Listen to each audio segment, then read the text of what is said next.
Pues les doy la bienvenida. Tenemos gente de Centroamérica, de Sudamérica, el doctor Ignacio López Lima, que también nos ayudó a organizar esta parte en Argentina. Veo que hay público variado, no solamente hay cardiólogos, la mayoría son cardiólogos, pero también hay de otras áreas. Y pues vamos a comenzar.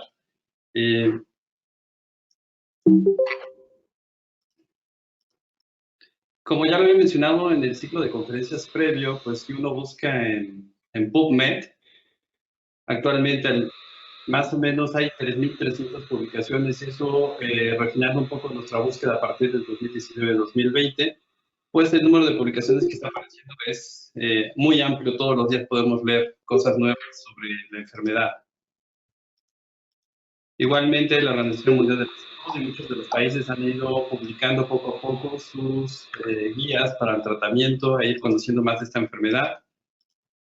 Países como Australia también lo ha hecho, Japón, Reino Unido, obviamente Europa, a través del Centro Europeo de Prevención y Control de Enfermedades. Y bueno, recientemente el día 21 se publicó esta guía que como tal no lo establecen como una guideline, sino como una guidance únicamente y se especifica desde el inicio de la misma. Entonces, si nosotros vemos también en el clinicaltrials.gov cuántos protocolos están registrados y se están llevando a cabo, obviamente mencionando que aquí no están registrados la mayoría de los protocolos que se están llevando a cabo en China.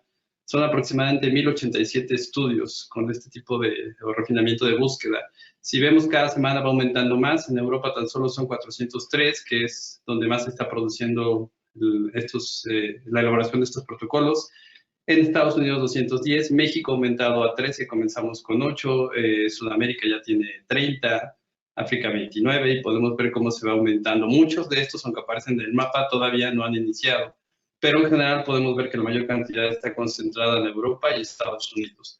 Y en cuanto a Europa, pues España participa en 53 de estos protocolos y el país con mayor cantidad de protocolos registrados es Alemania.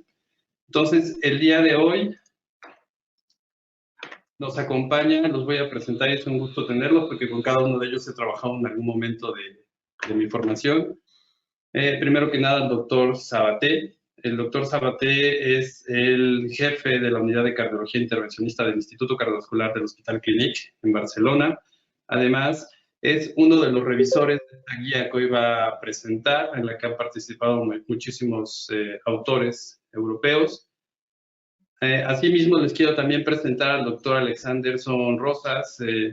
Él es el jefe del Departamento de Cardiología Nuclear del Instituto Nacional de Cardiología Ignacio Chávez, es expresidente de la Sociedad Mexicana de Cardiología, es miembro del Governance Committee del ACC, es miembro del Board of Directors Society of Nuclear Medicine and Molecular Imaging.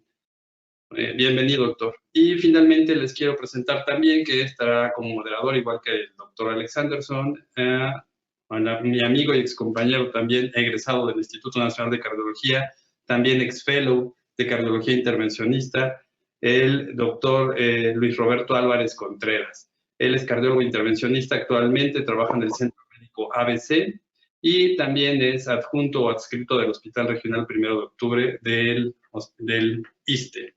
Entonces les doy la más cordial bienvenida y bueno, voy a dar paso ahora a que el doctor Sabaté nos va a dar una pequeña charla de aproximadamente 10 diapositivas sobre los puntos más importantes de esta guía recién publicada. Posteriormente vamos a pasar a la sesión de preguntas y respuestas durante 40 minutos y terminaremos con las conclusiones durante 5 minutos.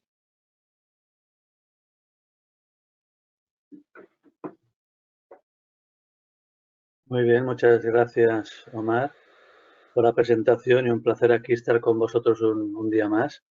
Ya la semana pasada tuvimos el placer de estar aquí comunicándonos con el doctor Rivicini. Y bueno, no sé si ahora podéis ver mi pantalla o cómo va esto. A ver, lo hacemos bien. ¿Estáis viendo el PowerPoint? No. No. Me tienes que dar el rol de presentador o algo así, me dice el... Ok.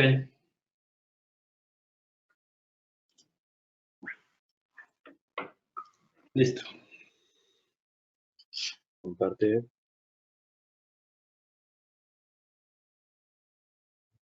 Vale. ¿Veis ahora?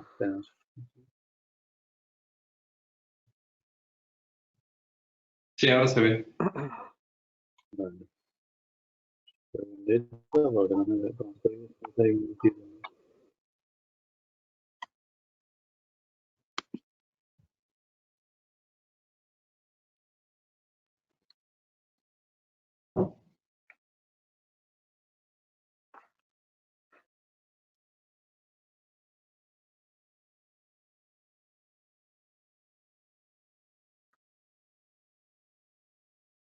Vale, ¿veis las diapositivas ahora?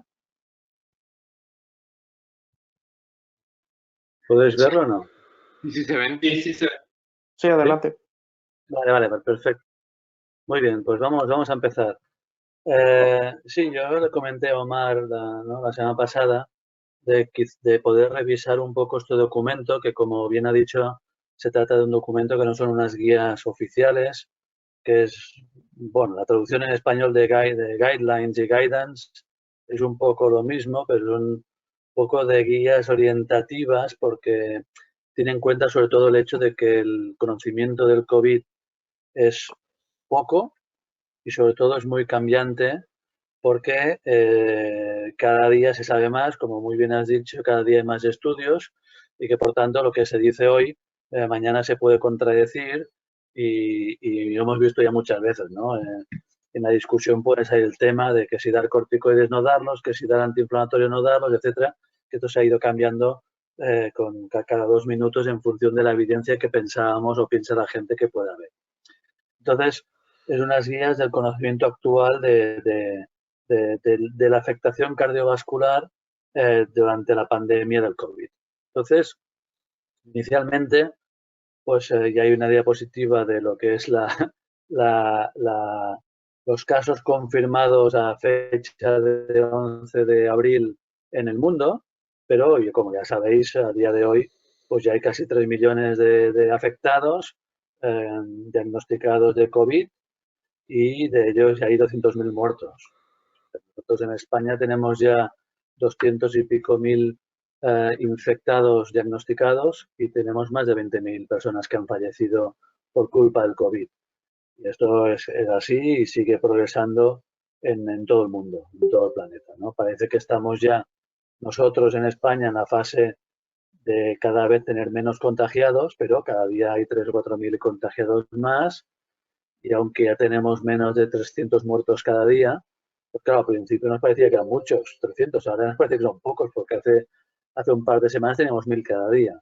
Entonces, pues estamos en esta fase de aplanamiento o de disminución de los afectados, pero siguen siendo muchos y muy importantes.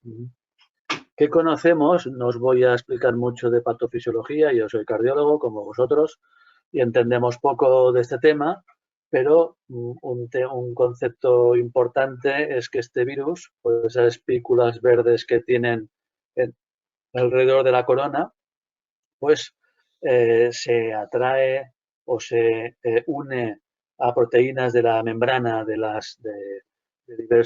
varios sitios del cuerpo humano y se une típicamente a este receptor, el receptor del enzima conversor de angiotensina, el AC2, a través de una proteína que se llama TMRPSS2 y tal, y con eso ayuda a penetrar que este virus penetre dentro de la célula. Típicamente estos receptores están en muchos sitios. Los receptores de inhibidor de enzima conversor de angiotensina están en los pulmones, en el corazón, en los vasos y en el tracto gastrointestinal. Es por eso que de ahí salen los síntomas típicos de este virus, de esta infección vírica. Por tanto, el enzima conversor de la angiotensina es el típico receptor que expresa luego los síntomas derivados de esta infección. Pues se ha pensado que fármacos que inhiben este receptor pues pudieran tener algo que ver, en positivo o en negativo, durante la infección.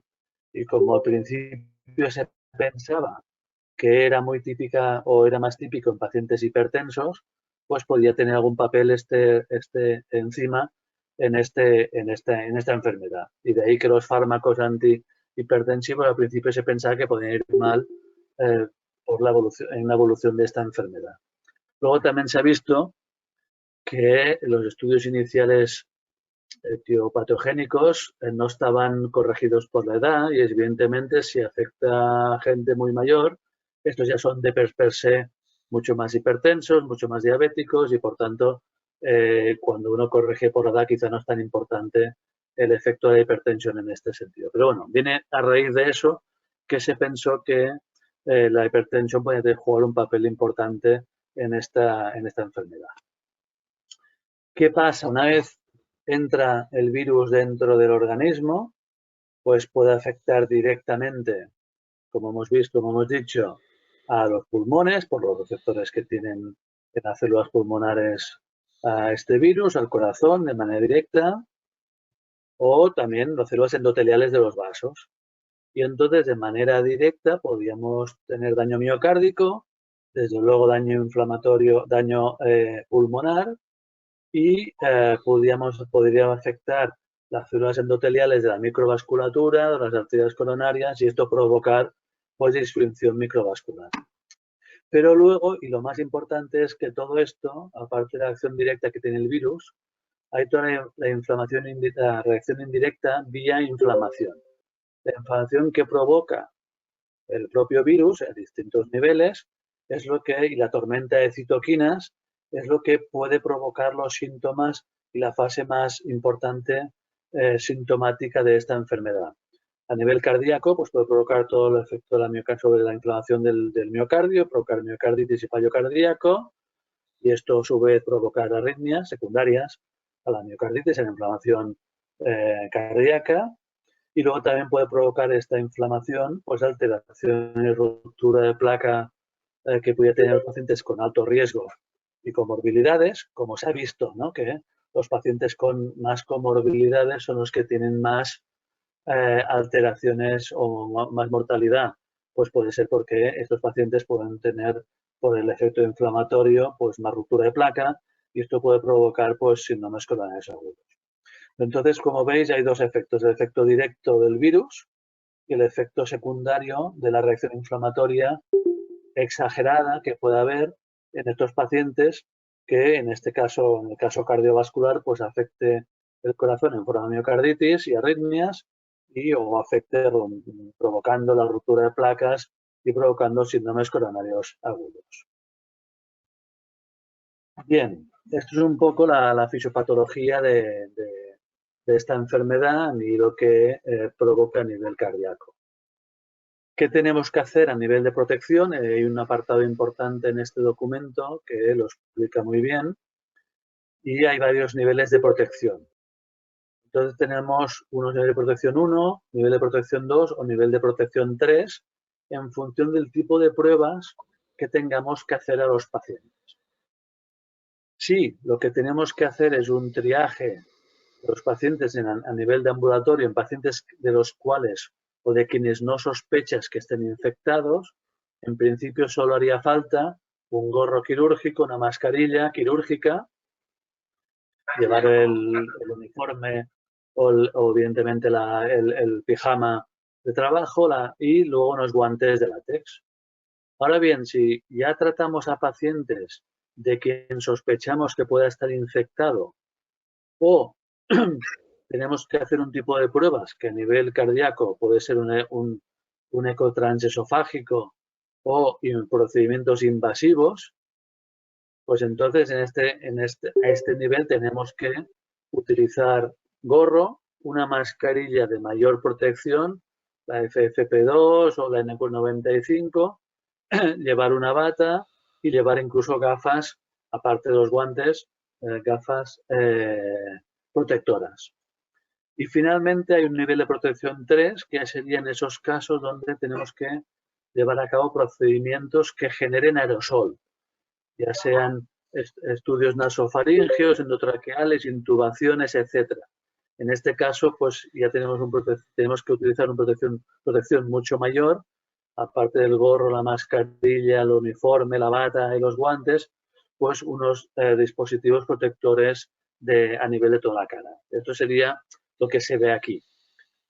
Esto sería el mínimo, la mascarilla quirúrgica que protege, tiene un filtro de 2 micras, ¿no? Para las partículas de hasta 2 micras, pero luego los FFP2, FFP3 o N95, pues para el nivel de protección 2 serían estas mascarillas que pueden tener un filtro de 0,3 micras, y para el nivel de protección 3, estas mascarillas de FFP3 que tienen unos filtros de 0,02 micras, y también estos respiradores o estos protectores que purifican el aire en esos procedimientos que requiere aerosoles o que podamos producir aerosoles en los pacientes, ya sea pues intubación orotraqueal, estudio nasofaríngeo, etc. Por eso es lo que tenemos que tener en cuenta de cara a qué utilizamos, qué protección utilizamos en cada una de las situaciones. En la Sociedad Española de Cardiología, en la sección de hemodinámica, también hemos hecho una guía de consenso que está aquí referenciada, en la que aconsejamos qué utilizar a nivel de los pacientes, a nivel del staff circulante o a nivel del staff que está trabajando sobre el paciente durante los procedimientos de cateterismo cardíaco o de electrofisiología. El paciente siempre tiene que llevar máscara quirúrgica porque así evita el que pueda contagiar a los demás. Y luego está el staff circulante, que debe utilizar una mascarilla FFP2, de estas que tenían un filtro mayor, los guantes, el gorro, la bata y las gafas. Y luego el que está operando, el que está haciendo el procedimiento, que tiene que utilizar pues también mascarilla, y se aconseja incluso por delante de esta mascarilla una segunda mascarilla quirúrgica, doble guantes, el gorro, la bata, que tenga con una o doble bata para evitar que sea permeable, y las gafas. Esto sería los consejos que desde la sección de hemodinámica española damos para el personal que trabaja haciendo cateterismos o laboratorio de electrofisiología. Bien, luego hay un algoritmo de triaje. Yo aquí he mezclado dos algoritmos. El algoritmo, bueno, en esta diapositiva, el algoritmo que aconseja la Sociedad Europea de Cardiología, y luego os presentaré el algoritmo que aconsejamos a través de la sección, que es un poco lo mismo que la Sociedad Europea de Cardiología, pero quizá se ve un poco más claro y divide claramente entre pacientes selectivos, pacientes con urgentes o más emergentes. Entonces, globalmente, cuando un paciente llega al servicio de urgencias, hay una serie de preguntas mínimas que hay que hacerle, que para sospechar si tienen enfermedad o no, o tienen infección por COVID, es decir, si tienen febrícula, síntomas respiratorios, están en contacto con pacientes o tienen historia familiar. Si no hay sospecha, pues se puede hacer un triaje siguiendo los protocolos habituales. Si se piensa que puede haber una infección posible, entonces pensar rápidamente si el paciente requiere o no un ingreso en un hospital por la enfermedad que haya acudido, si viene por un dolor torácico o por algo sospechoso cardiológico. Si realmente está estable, no requiere un ingreso urgente en una unidad especial, pues hacer los test virales para determinar si está infectado o no, y luego ya seguir con el curso del diagnóstico. Si la situación es inestable, pues entonces ingresarlo ya en una unidad de cuidados intensivos, para luego ya hacer ahí los estudios y determinar en función del tipo de patología que se piense que tenga, hacer los estudios cardiológicos que hagan falta. Si realmente se piensa que la situación cardiovascular no requiere ingresarlo, por favor, echarlo a casa lo antes posible para evitar que él mismo se infecte o que pueda infectar a los demás, ¿no? Digamos que eso sería el triaje básico de un paciente llegando al servicio de urgencias. Luego ya vendría aquí si pensamos que es un paciente con enfermedad cardiovascular y que puede esperar y entonces decidir qué hacer.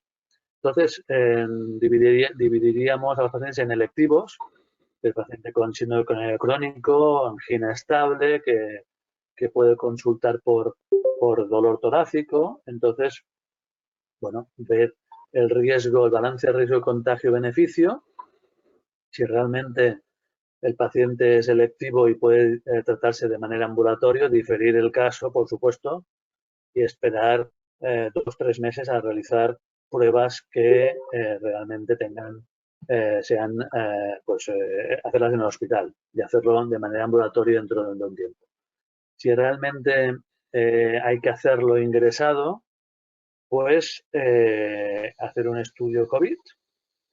Si sale negativo, pues bueno, se puede hacer el cateterismo en este caso si se considera que hay que hacerlo rápidamente y darlo de alta lo más rápidamente posible. Y si es un COVID positivo, pues realmente, si no es una urgencia, pues si es un paciente claramente electivo, pues diferir el caso siempre que sea posible. Tampoco este sería el mensaje, pues pacientes selectivos, intentar no tratarlos, no someter a más gente de lo estrictamente necesario al riesgo de infectarse, ya sea personal del hospital o compañeros o pacientes que estén alrededor de este propio paciente. Ahora ya vamos al tema de si el paciente lo que tiene cuando ingresa es un síndrome coronario agudo sin elevación del segmento ST.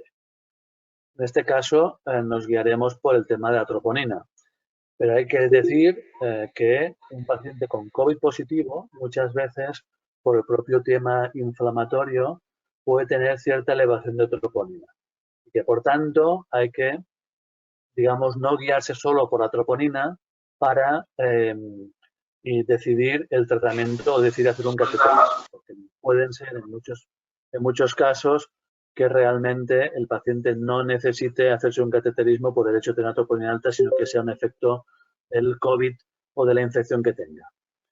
Por tanto, si tenemos un paciente con un síndrome coronario agudo sin elevación del segmento ST y la troponina es negativa y realmente es un síndrome coronario agudo angina estable de bajo riesgo, puede dar tiempo a hacer el test del COVID y si sale positivo, diferir a que pasen 15 días a lo mejor y a que el paciente deje de estar infectado para hacer el cateterismo.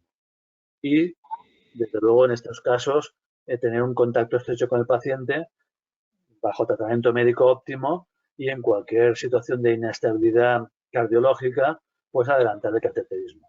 Pero si se puede diferir porque tiene troponinas negativas, bajo riesgo y tal, pues hacer el test, si sale positivo diferirlo y si sale negativo, pues se puede hacer el cateterismo y alta precoz en 24 horas o en 12 horas para poder tener el mínimo tiempo posible en el hospital. Si hablamos de un síndrome coronario agudo de alto riesgo, ya con troponinas positivas y realmente está inestable, tiene anginas refractarios o cambios claros electrocardiográficos, pues por supuesto hay que hacer cateterismo cardíaco sin tener que hacer el test del COVID y desde luego considerarlo que tiene el COVID positivo y tener las medidas que he comentado previamente protectoras máximas posibles en este tipo de paciente. Si no está inestable, pues se puede, por lo que hemos comentado, de que pueden tener troponinas positivas y no ser realmente síndromes de alto riesgo, pues se puede esperar un momento, unas horas, hacer el test, si puede esperar 24 horas, 48 horas, y si no se inestabiliza, puedes esperar el resultado y actuar en consecuencia, como hemos visto antes. Si sale negativo, hacer el cateterismo de alta precoz. Si sale positivo y se puede diferir, pues diferirlo buenamente. ¿De acuerdo? Y ahora ya vendría el tema del infarto con elevación del ST. Evidentemente, esto es un caso que se salta todas las barreras y lo único que hay que tener en cuenta es, evidentemente, si tiene menos de 12 horas de los síntomas, seguir las guías y plantear angioplastia primaria, pero abrir la puerta más que lo habitual a la fibrinolisis. Hay que tener en cuenta, y también lo dicen las guías y el documento de la Sociedad Europea, que hay que asumir que va a haber un retraso que se cuantifica en 60 minutos al menos, por el hecho de, uno, de que si hay que actuar como si tuviera COVID y, por tanto, cualquier traslado del paciente va a ser más lento. Los médicos irán más protegidos, esto implicará retraso de la ambulancia porque habrá una sobrecarga, etcétera. Todo esto hará que seguro que el tiempo que requiera desde que se diagnostica el infarto con acción del ST hasta que se pueda hacer la angioplastia primaria se retrase. Si no se puede llevar a cabo en 120 minutos, que es lo que indican las guías, pues habría que plantearse hacer fibrolisis. Por tanto, hay que correr más, pero hay que pensar que habrá más retrasos inherentes al propio procedimiento de un paciente porque consideramos al paciente de alto riesgo. ¿De acuerdo? Si realmente ya sabemos que es un COVID positivo y que los síntomas son muy precoces y el paciente no está muy inestable, también el documento de la Sociedad Española de Cardiología aconseja plantear también la fibrinolisis, por aquello de pues el beneficio de una trombolisis precoz y de no someter a un riesgo de retraso inherente al que sea un COVID positivo y tener que tomar todas las medidas de protección posibles. ¿De acuerdo?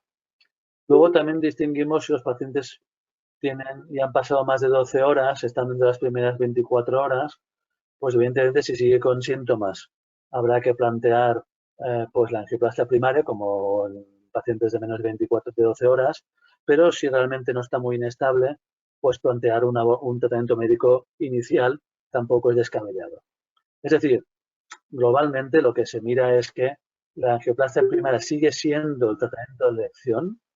Hay que hay que favorecer que el paciente pueda tener un acceso rápido al centro de angioplastia primaria, pero hay que asumir que a veces no va a ser posible y que va a haber retraso sí o sí por el hecho de sobrecarga asistencial o por el hecho de toda la protección que requiere el traslado de un paciente potencialmente COVID. Finalmente, esto de las guías, ¿qué pasa con el shock cardiogénico o la muerte cardíaca extrahospitalaria? Pues evidentemente no se puede saber si son COVID o no. Hay que actuar como el síndrome coronariano agudo con relación del segmento ST, evidentemente como si fueran COVID, y luego pues pensar un poco y ser un poco más restrictivos a la hora de utilizar dispositivos tipo asistencias ventriculares, ECMO, etcétera. Porque realmente esto puede ser fuente, aparte de que puede ser que estén ocupados muchos dispositivos de estos en pacientes COVID no shock cardiogénico y que haya una limitación, luego también puede ser una fuente de potencial contagio en pacientes que a lo mejor no tienen mucha salida. Por tanto, hay que realmente afinar más el diagnóstico y realmente pensar si el paciente va a tener salida o no, más que como lo hacemos de manera habitual. Bien, finalmente quería comentar un par de cosas que han salido en algunas otras conversaciones previas. ¿Qué dicen las guías sobre la hipertensión y en esta época de la pandemia? Pues como veis, si el paciente se encuentra en una consulta telefónica que os llaman, oye, que estoy a 18 de presión en casa y tal, pues por supuesto hay que seguir con la medicación, no hay que suspender los inhibidores del enzima conversor de la angiotensina, ni los ARA-B, ninguna de las medicaciones que recomiendan las guías de hipertensión arterial. Por tanto, hay que seguir con la medicación que se está tomando y no hay que hacer cambios debido a la pandemia con COVID con el título del tratamiento antihipertensivo.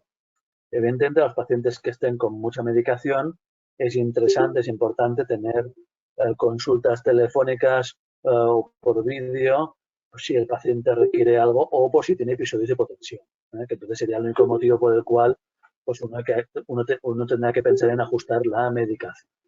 ¿Verdad? ¿Qué pasa en los hospitalizados, en los hipertensos hospitalizados? Pues en principio lo mismo, hay que continuar con la misma medicación y solo suspender la medicación de la hipertensión en caso de que realmente el paciente esté hipotenso, por tanto lo que tenga es un shock por la propia sepsis o por la propia infección, o que tenga daño renal. Entonces, claro, evidentemente, como en cualquier otra circunstancia, pues también se tendrá que cuidar el tratamiento con los IECAS. Pero en principio no está previsto el ajuste de medicación o parar los inhibidores de la ECA aunque estén ingresados los pacientes hipertensos con COVID. Evidentemente habrá que cuidar el potasio porque puede haber hipopotasemia en pacientes con COVID y sobre todo monitorizar arritmias, ya sea porque directamente por efectos que veremos ahora, interacciones con fármacos, puedan tener más tendencia a hacer estos pacientes hospitalizados con COVID. ¿De acuerdo? Otro de los temas típicos es el tema del QT y la interacción que puede tener medicamentos antivirales con los efectos, ¿no? Con el QT. Entonces hay que tener en cuenta, y en este documento hay una tabla que yo creo que es importante que la tengáis encima o que tengáis el documento que ahora lo presento, pero lo podéis, está en el PDF el documento, o sea que podéis fácilmente recurrir a él para saber qué fármacos interaccionan con los qué fármacos del COVID interaccionan con el QT y pueden tener que alterar su efecto. En principio, a nivel de qué hacer antes de empezar con una medicación COVID con el QT, pues es hacer un electro para ver si de base tiene alguna alteración. En principio, aquí recomiendan que no haría falta hacer un electro previo si ya tenemos claro, ya tiene uno previo que no lo tiene, que no tiene ninguna historia previa de síndrome del QT largo o no está muy bradicárdico.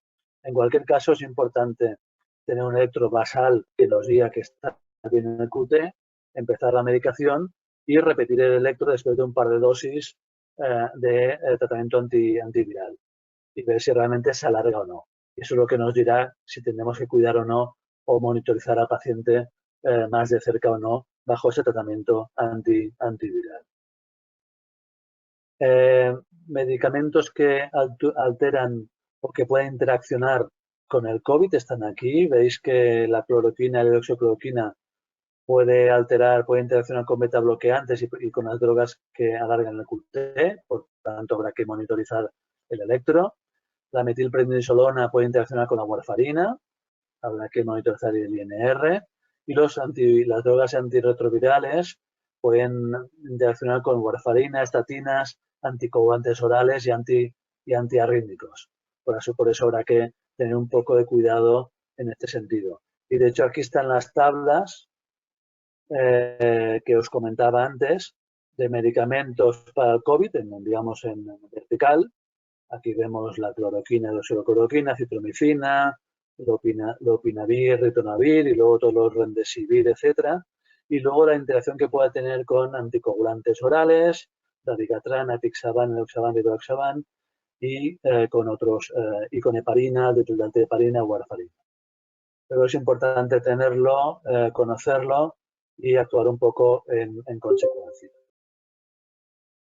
Y finalmente, el último comentario es en relación a la actividad que hemos tenido durante en esta época. Ha salido también recientemente un artículo de la sección.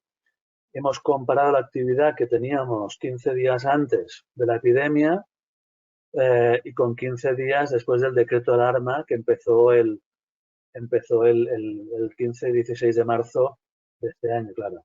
Entonces, fijaros que la actividad que había durante la época pre-pandemia, digamos, la época post-pandemia, se ha reducido pues casi a la mitad en el número de angioplastias, un 40% en la angioplastia en el infarto agudo de miocardio, un 57% en diagnósticos, de procedimientos cateterismo diagnósticos, un 80% en procedimientos estructurales, que estos evidentemente, como son muy electivos, pues esto los pido. Pero claramente ha habido una reducción de la actividad clarísimamente relacionada con el efecto de la pandemia.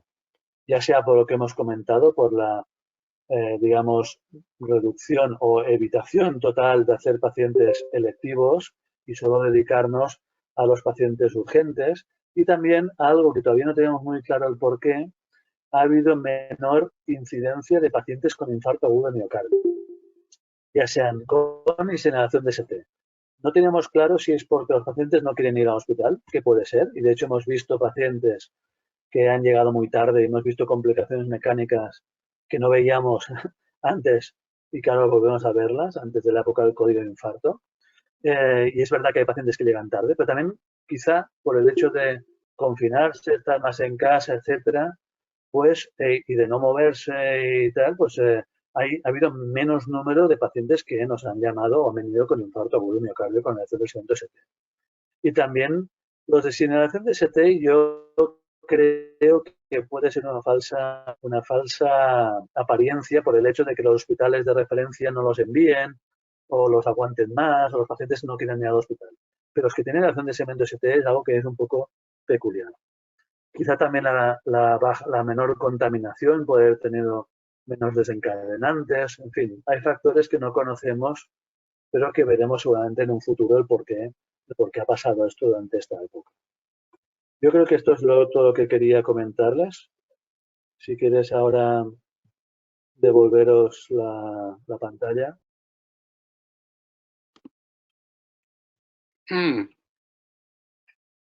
¿Listo? ¿Ya estamos? Sí. Sí. Perfecto. Doctor Bien. Sabaté, muchas gracias soy el doctor Alex Anderson.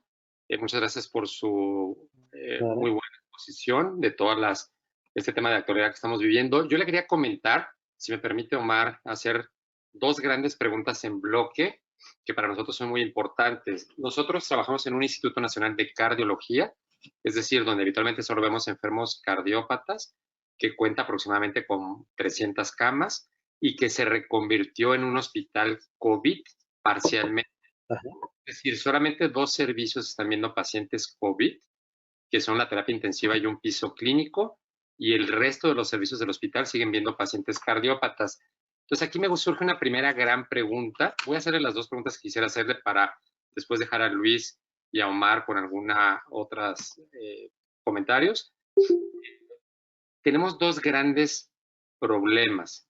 Uno es el paciente cardiópata que siempre viene.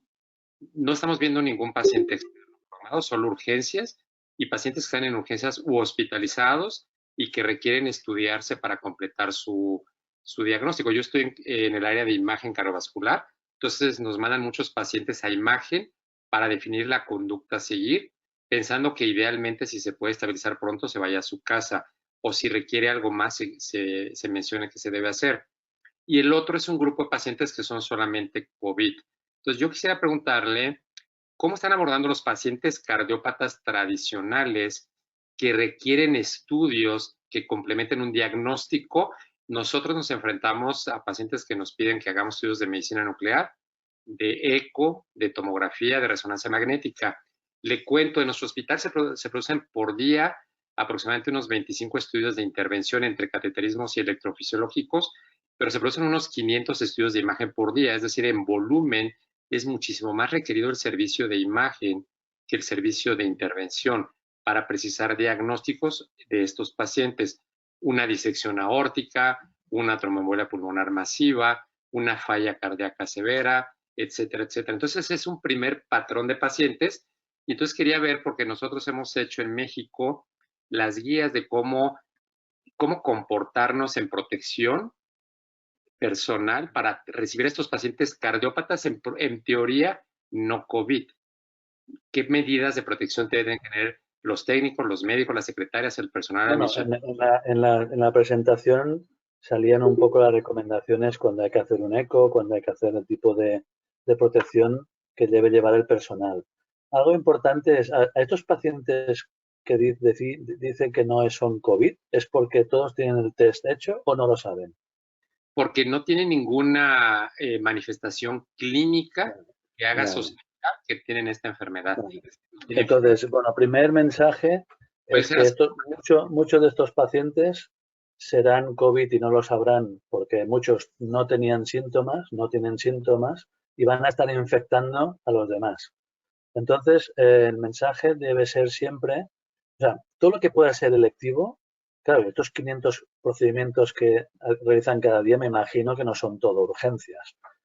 No, ahora esta es una tradición normal. Hoy estamos haciendo la 20ª parte de eso, si estamos haciendo muchos estudios y solo en quien es necesario, pero este tipo de pacientes que en teoría son cardiópatas habituales, no COVID. Claro. O sea, por supuesto, no hay que evitar pacientes selectivos que vayan a hacerse una prueba de imagen, una prueba de esfuerzo y tal, que aguanten con tratamiento médico en casa y ya está. En las guías recomiendan más el TAC coronario que hacer otro tipo de pruebas.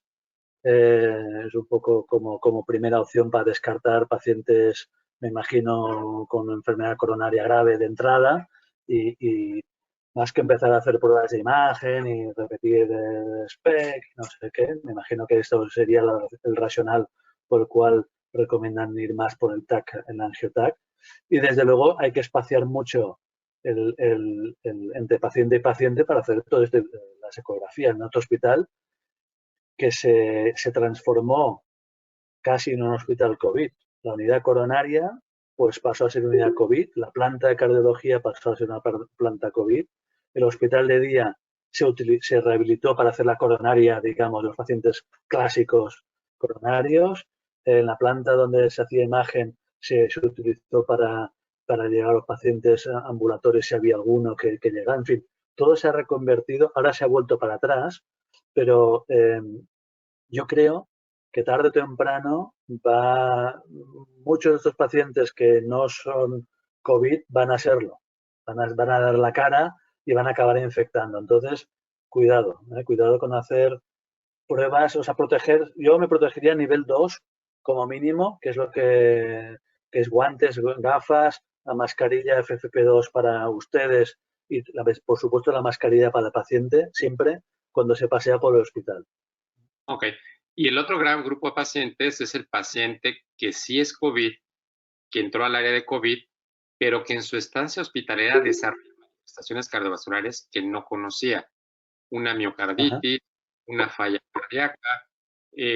La estrategia que estamos usando nosotros es el paciente COVID no se mueve de la zona COVID y el servicio de imagen llega ahí. Es decir, ahí hay un eco portátil, ahí tenemos un eco transesofágico, tenemos una placa, un equipo para tomar radiografía de tórax, portátil, el electro, porque si lo movilizamos de la zona, vamos a los servicios de imagen, puede contaminar el resto del hospital. ¿Le parece una estrategia?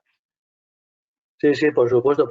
Un paciente COVID se queda en COVID, no se mueve. Está aislado y no hay que... No puede movilizarse.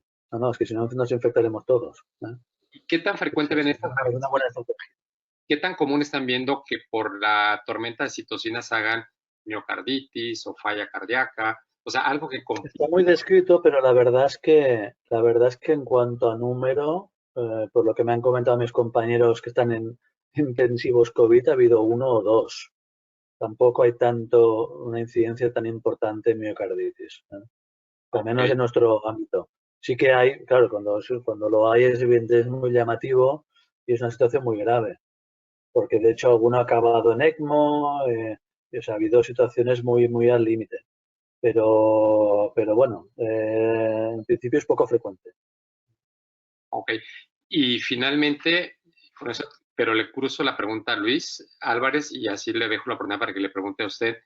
Estamos enterados que, no sé si es real, pero nos gustaría ver que en el hospital ABC la mayoría de los pacientes intubados están sobreviviendo, se pueden extubar y viven, que va en contra de la casuística general donde el 80% de los intubados aparentemente fallece. No sé si hay alguna explicación especial y después te dejo, Luis, para que le preguntes al doctor Sabaté lo que él quiera comentar. Muchas gracias, doctor, por la excelente plática. Saludos. Adelante, Luis. Gracias. Sí, buenas tardes. Pues sí, gracias, Eric. Hospital ABC somos dos instituciones relativamente reconvertido en un hospital y prácticamente todo, desde los servicios de medicina crítica hasta las plantas, todo es COVID. Entonces, creo que sí es el manejo de la terapia aquí. Una de las cosas que se ha enfocado mucho en nuestro hospital. Y obviamente también los pacientes que estamos viendo son aquellos pacientes que presentan las complicaciones de infarto o de complicaciones cardiovasculares. Es algo que nos está llamando la atención porque son intubaciones que han sido prolongadas así, muy baja en este hospital y tiene mucho que ver con el que tienen pacientes. Sin embargo, justo en esta semana hemos tenido un par de casos de infartos de PCT ya documentados con enzimas y con cambios en la movilidad con el ecocardiograma. Y yo creo que mi pregunta enfocada a Manel en este aspecto es, bueno, ya tenemos este paciente que tiene el diagnóstico de síndrome sin elevación en un COVID positivo, que está intubado, que de repente lo pronan, que lo ponen en supino y está en esta dinámica ventilatoria. Lo que nos hemos planteado un poco con los equipos médicos es realmente hacer los estudios invasivos porque requerirá un cateterismo en algún momento si evoluciona. Pero la idea es cuándo hacerlos, cuál es el manejo que han tenido ustedes como grupo, sobre todo desde el punto de vista de intervención, porque lo que nos planteamos como equipo médico es hasta que tengamos al menos una PCR negativa para COVID, pero esto, pues dependiendo de los pacientes, puede tardar una semana o más. Claro, quizá aquí el sentido común es el que marca, ¿no? ¿Qué es lo que le está matando al paciente? Evidentemente no le está matando el síndrome con agudo sin acción del ST, le está matando la infección, están ahí con insuficiencia respiratoria, pronándolo, toda esta historia. Entonces yo creo que evidentemente este no es el momento para llevar a cabo un traslado, entre comillas, heroico, hacer un cateterismo, de los cuales, como hemos comentado, algunas veces te encuentras que son negativos, a nivel de enfermedad coronaria aguda. ¿Vale? Entonces, dicho esto, luego ahí, evidentemente, el paciente cuándo hacérselo. Pues evidentemente cuando clínicamente esté lo mejor posible y si ya se encuentra bien y está estabilizado, pues hombre, idealmente esperar a que se negativice el COVID. Si hay que acabar de estudiarlo. Entonces ya casi será una fase más cronificada de su síndrome coronario agudo y casi se podría hasta establecer una estratificación de riesgo o alguna técnica no invasiva y luego decidir si acabar haciendo el cateterismo o no. O sea que quizá, evidentemente, que pase la maroma de toda su infección y luego ya, si está estable, pues esperar idealmente a que se negativice el COVID. A los demás participantes, si quieren hacer alguna pregunta al doctor Sabaté o alguno de los moderadores con respecto a la charla en el chat. Mi siguiente pregunta para ti, Manel, sería en el aspecto de la evidencia científica. Omar nos instruyó bastante en todos los estudios que están surgiendo, que se están planteando, inclusive estamos metiendo algo nosotros. Estaba viendo el estudio este de Luis de COVID y que van a desarrollar ustedes. ¿Es que ha disminuido un poco la calidad de los papers o ha bajado el listón en listas para poder presentar toda esta información? Claro, el problema es que se quiere ir muy rápido, se quiere enseguida tener cosas, resultados, y se publica todo con 20 pacientes y con experiencia, y luego te das cuenta al cabo de 2 meses que lo que se dijo hace 2 meses no era todo cierto y tal. Claro, todos sabemos que lo que tarda hacer un estudio para que demuestre una evidencia en cualquier cosa. No se puede hacer en 2 meses, nada, ningún estudio. Ni la vacuna se va a hacer en 2 meses, ni un estudio que demuestre que un tratamiento A vaya mejor que un tratamiento B, se va a hacer en 2 meses. Por tanto, si lo que buscamos es medicina basada en la evidencia, tenemos que esperar tiempo a que los estudios aleatorizados tengan resultados. Lo que se está haciendo ahora es medicina de emergencia basada en la experiencia.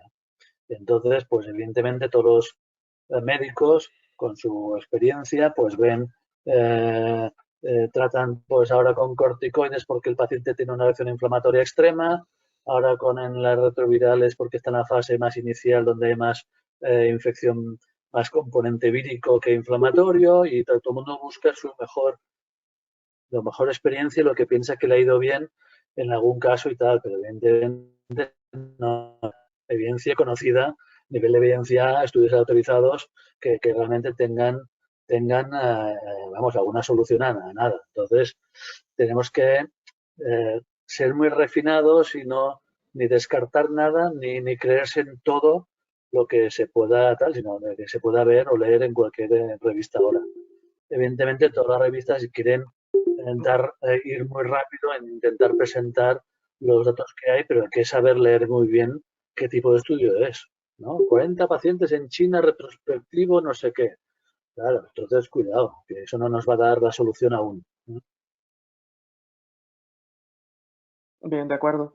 Y una cosa, por ejemplo, nosotros estamos, yo creo que a punto de llegar al pico de la pandemia. Se estima que en México entre el 8 y el 10 de mayo sea el pico de contagiosidad en nuestro país. Esto con respecto al personal de salud y el estrés laboral que implica tener que trabajar con este grupo de pacientes, tomando en cuenta que muchas de las cosas que en América hemos aprendido con la experiencia primero de lo que ya pasó en España, en Italia, en Europa, lo que ya pasó en China, y en teoría tendremos más tiempo para prepararnos. ¿Cuáles son las sugerencias de parte del grupo médico que en este momento pues representas como sugerencia para nosotros, para intentar controlar este estrés laboral de no contaminarte, de no llevar la enfermedad a casa, de cuidar a nuestras familias, que creo que también es un aspecto poco tocado Sí, por parte de las sociedades? Y obviamente tú sí, cuando estás haciendo un cateterismo y tienes ahí doble guante, la mascarilla, que no ves nada, no ves las guías, te sofoca un poco el sí, N95, ¿cuáles son sus sugerencias? sí, sí, sí, sí, sí. Sí, se te empañan las gafas, es un estudio doble ciego, sí es que es un estudio doble ciego, ¿no? Entonces, a ver, el estrés psicológico es evidente. Eh, De por tenemos sí. suerte nosotros que dentro de lo que cabe no estamos, no, al menos nosotros, hablo por mí, en primera línea, pero desde luego los anestesistas, intensivistas o los cardiólogos, en este caso jóvenes que han ido a las UCIs de COVID y tal, pero que lo están pasando más en primera línea. Nosotros estamos un poco en la barrera y vemos algunos pacientes, pero no desde luego la cantidad de pacientes que ven ellos. A ver, es verdad que una vez pasada el pico y tal, se va relajando y la cantidad de pacientes que ingresan a las UCI son menores. La cantidad de estrés va disminuyéndose. Y como todo, te vas adaptando y te vas acostumbrando. Tenemos que estar preparados para una nueva vida, ¿eh? O sea, a partir de ahora, pues lo de ir con mascarilla por la calle va a ser habitual, como, ¿no?, nuestros amigos japoneses hacían y nosotros tal, lo de, bueno, tenemos que adaptar consultas externas y adaptar nuestro ámbito de familiar qué sé, de compañeros y de salir a tomar algo de manera, o de ir a la playa, pues de manera muy diferente a partir de ahora, ¿eh? Y este cambio social, pues será para todos, no solo para los médicos, ¿no? Entonces no hay solución, o sea, no hay ninguna solución. Es un poco que cada uno encuentre su manera de adaptarse a la nueva realidad que están diciendo ahora los políticos, ¿no? A la nueva realidad, a la nueva normalidad, ¿no? Que va a ser a partir de ahora. Asumir que va a haber una nueva normalidad, que no vamos a ser los mismos que éramos antes, ni a ver los pacientes, ni a lo mejor tocarnos tanto como hacíamos antes, y tenemos que ir con más cuidado, está claro. Ahora, soluciones al estrés laboral y tal, pues pocas, ¿eh? Pocas, más que ánimos a todos y tener un poco de que tener claro que esto pasa, que nos va a pasar, que se va a pasar y vamos a superarlo como lo han hecho, como se han hecho en otras partes del planeta. O sea que se va a superar y si lo han superado en China, lo hemos superado nosotros, lo estamos superando y lo superaréis vosotros seguro, ¿no? Y además lo haréis De mejor que acuerdo. nosotros, porque habéis visto, habéis tomado, yo creo que iniciativas mucho antes y seguro que tendréis menos afectación. Excepto el tonto que tenéis de vecino en el norte, que esté en Estados Unidos, que este lo va a pasar peor, pero bueno, allá él, ¿eh? Bien, perfecto. Omar. Pues bueno, si ya hay algún otro comentario, Nacho, alguien más, antes de mi intervención. Sí, me gustaría hacer una última, quizás, con respecto, bueno, primero felicitar al doctor Sabaté por la ponencia y a los amigos de México, un saludo grande y felicitarlos por la organización también. Puntualmente, doctor Sabaté, cuando decía que darle quizás a la trombolisis, a la fenolisis, abrir un poco más la puerta, no solo entiendo globalmente, no solo en tiempo del inicio del evento coronario, sino también un poco por cuidar a los profesionales y por dirigir quizás un tratamiento en donde la fisiopatogenia de la trombosis influyó en un paciente, quizás identificar un paciente propio que se pueda beneficiar con esa terapéutica precisa, digo, como que quizás tuvo una afectación pulmonar y cardiológica, con el mismo proceso fisiopatológico que predominaba. Y la segunda pregunta que quería hacerle era más casuística, porque nosotros que estamos permanentemente en redes y en web, o nos llegan casos de salas de hemodinamia en donde vemos pacientes que han tenido un evento coronario sin una enfermedad coronaria visualmente en toda la anatomía. Y es ahí donde uno se queda con el proceso fisiopatológico de la trombosis, y es realmente un proceso que predomina fuerte en la patología, o siempre sigue estando la enfermedad coronaria de base, ¿no? Gracias. A ver, empezando con la segunda, es verdad que cuando tratamos pacientes con infarto en general, no ahora en la época COVID, vemos muchos pacientes que tienen arterias lisas, excepto una arteria que se tapa.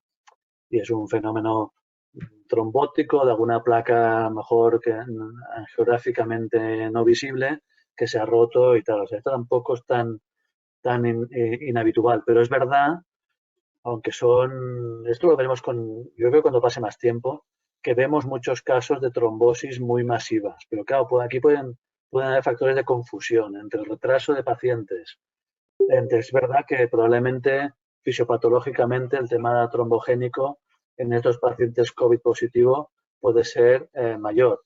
Y es más, ahora el grupo de Rafa Romaguera en España ha hecho una recopilación de datos de trombosis de stent y ha encontrado la incidencia en un periodo de tiempo comparado con el previo, pues muchísimo mayor de pacientes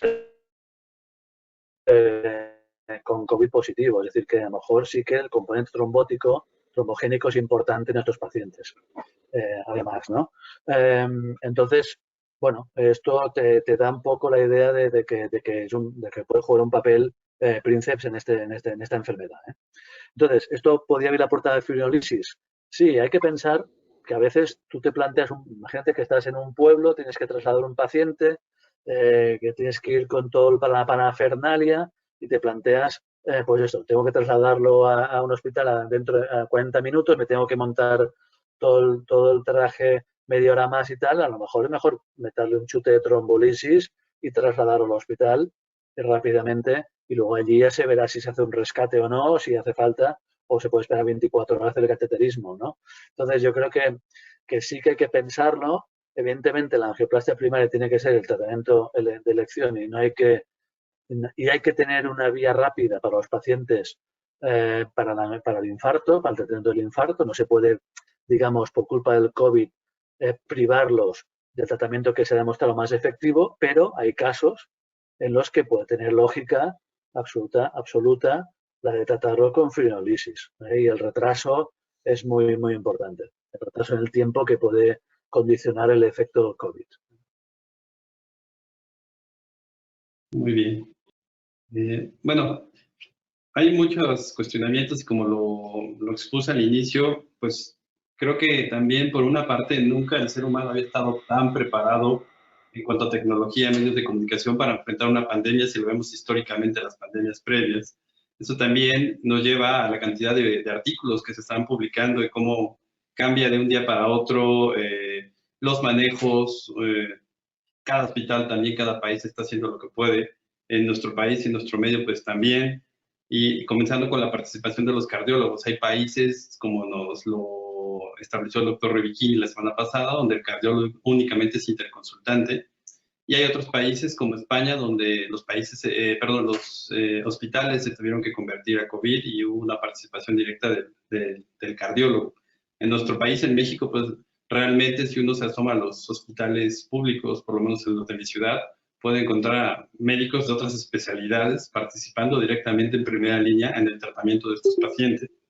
Entonces, Es una realidad que por lo menos en nuestro país es evidente. Yo creo que en otros países, no sé, en Argentina, en Panamá, los que están presentes, sí es la misma realidad.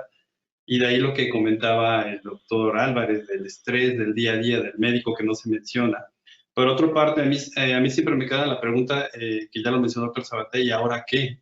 Porque cambia todo. En mi experiencia personal ya tuve un caso de un paciente con síndrome coronario agudo con elevación del segmento ST, que le hicimos una tomografía para inmediatamente para ver si había algún dato pulmonar en lo que teníamos la prueba de COVID, la cual la tomografía era normal, con una sintomatología que tampoco era de COVID totalmente, y vino por un síndrome coronario agudo. Le hicimos el cateterismo con todas las medidas, y finalmente la prueba fue positiva. Y oh sorpresa, por las arterias coronarias sin lesiones significativas, con alteraciones regionales de la movilidad del ventrículo. Entonces, hasta en estos casos, todo lo que hemos aprendido a partir de la cuarta guía de lo que es la definición del infarto, el MINOCA, el daño miocárdico, pues todo cambia aquí, porque tan solo tratar de seguir un algoritmo como el que propuso el doctor Crea y la doctora Giancarla, de qué haces con el MINOCA en el UpToDate que hicieron de esta patología en 2018, alteraciones regionales, pues empieza a pensar que puede ser una infección, un espasmo, pero pues estamos en otro contexto y todo cambia,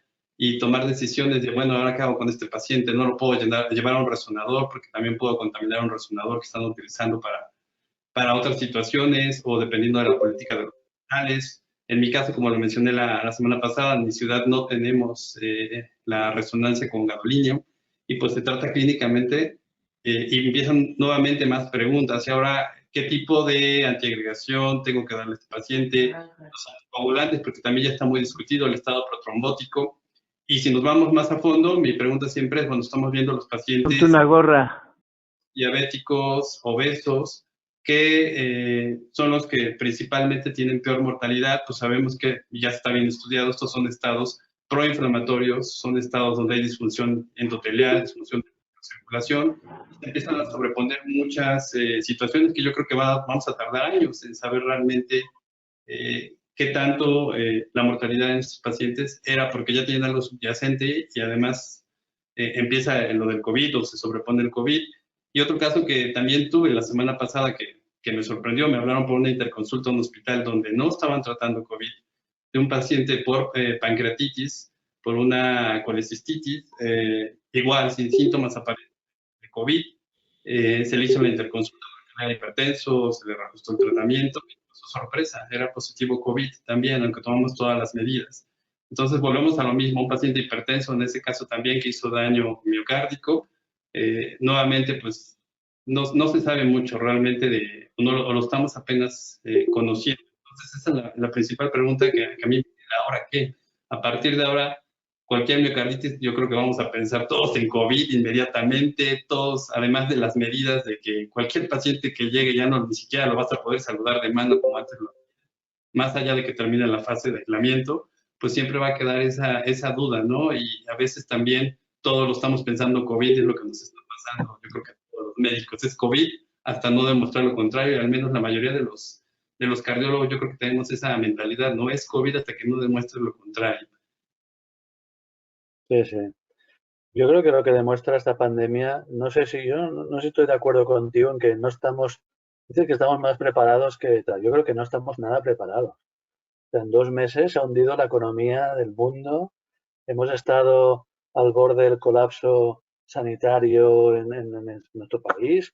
Nos hemos tenido que dedicar a hacer tareas que no teníamos ni idea, ¿no?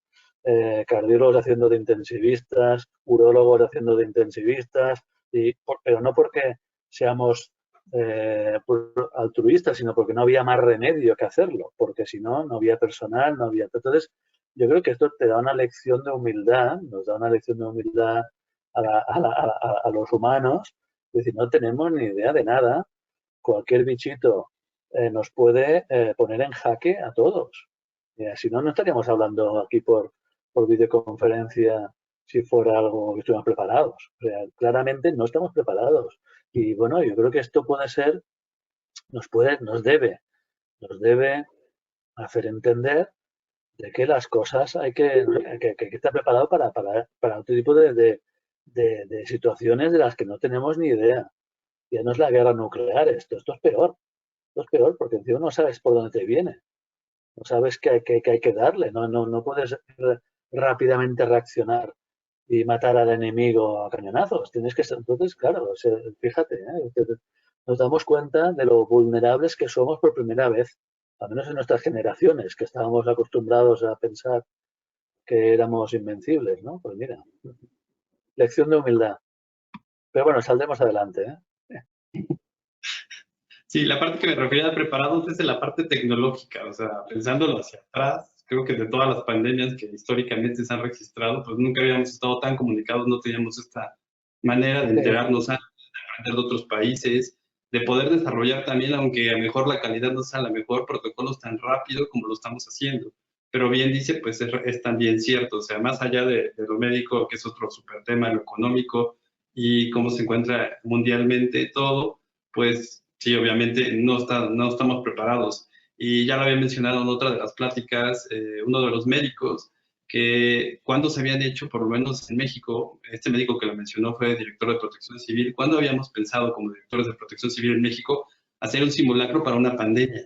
Y yo creo que ningún país los hacía. Como por ejemplo en México, que estamos en una zona sísmica, estamos más que habituados a los simulacros de los terremotos, en organizarnos. Pues bueno, esa es otra cosa que va a cambiar a futuro y que nos involucra a los médicos. Tendremos que hacer también en un futuro y seguramente habrá también guías o algo más de cómo estar preparado para la siguiente pandemia. También que sí, porque va a haber, va a seguir habiendo dentro de 20 años, lo que sea, ¿no? Sí, sí. Esta es la tercera, o sea, de hecho, ahora porque nos afecta a nosotros, pero ya hubo el SARS-1, el MERS, y ahora este es de otro, el mismo virus, o sea, de la misma familia, pero claro, como nos ha llegado, ahora nos acordamos. O sea que van apareciendo pandemias, simplemente hay que estar... Ahora hemos hecho un simulacro de verdad, ¿eh? O sea que, pero bueno. En fin, lo superaremos, ¿eh? Entre todos. Seguro. ¿Algún otro comentario del doctor Alexanderson, del doctor Álvarez? Hola, no, para mí está todo bien. Creo que ha sido muy ilustrativa esta plática. Creo que tenemos que adaptarnos a los nuevos escenarios. Yo sí creo que nada va a ser como siempre, todo va a cambiar radicalmente. Creo que el estilo de vida de todos, la forma de enfocar la medicina, cómo tratar a los pacientes, cómo abordarlos, cómo ver a los pacientes hospitalizados, cómo ver a los pacientes privados en el consultorio, pero no solo eso, cómo abordar la educación médica, o sea, cómo voy a partir de ahora educar a mis residentes, educar a mis alumnos de medicina. Voy a ir a un aula a la Universidad Nacional donde hay 50 personas en un mismo salón. Voy a tener a 50 residentes en un aula dándoles una clase. Voy a citarlos a una sesión general al auditorio del instituto donde caben 400 personas. Voy a organizar cursos internacionales, como siempre ha sido nuestro gusto, donde tenemos 1.500, 2.000 asistentes. Es decir, la forma como vemos la medicina tendrá que cambiar. La mayoría de los médicos que les encanta o nos encanta viajar, vamos a tener que frenar mucho esta actividad porque muchos de los contactos y la expansión tan rápida que se hizo de esta enfermedad fue por el uso de los aviones, que son muy cómodos, pero son un peligro latente en otro sentido, como lo hemos experimentado lamentablemente con esta pandemia. Entonces, yo creo que la forma de hacer cardiología va a ser muy diferente. No sé cómo son en España los cardiólogos, pero en México son muy especiales. Es decir, al cardiólogo le gusta vestir bien, comer bien, manejar bien. Y ahora resulta que todos vamos a trabajar en pijama quirúrgica, en tenis o sneakers, en una forma absolutamente diferente. Ya no usamos corbata, no traemos nuestro portafolio de piel, no usamos plumas ostentosas, relojes, etcétera. Creo que al final eso no ha sido importante, no se necesita para nada de esto.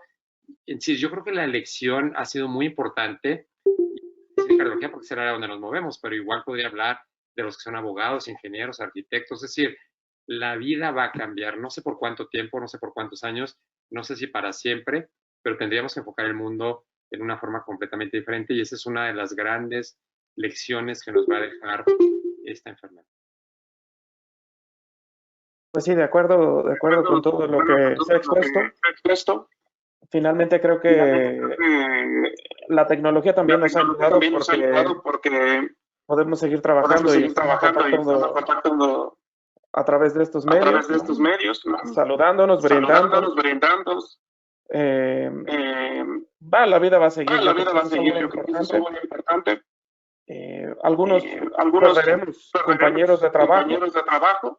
Eso es muy importante también y habrá que asumir esas pérdidas y a seguir adelante.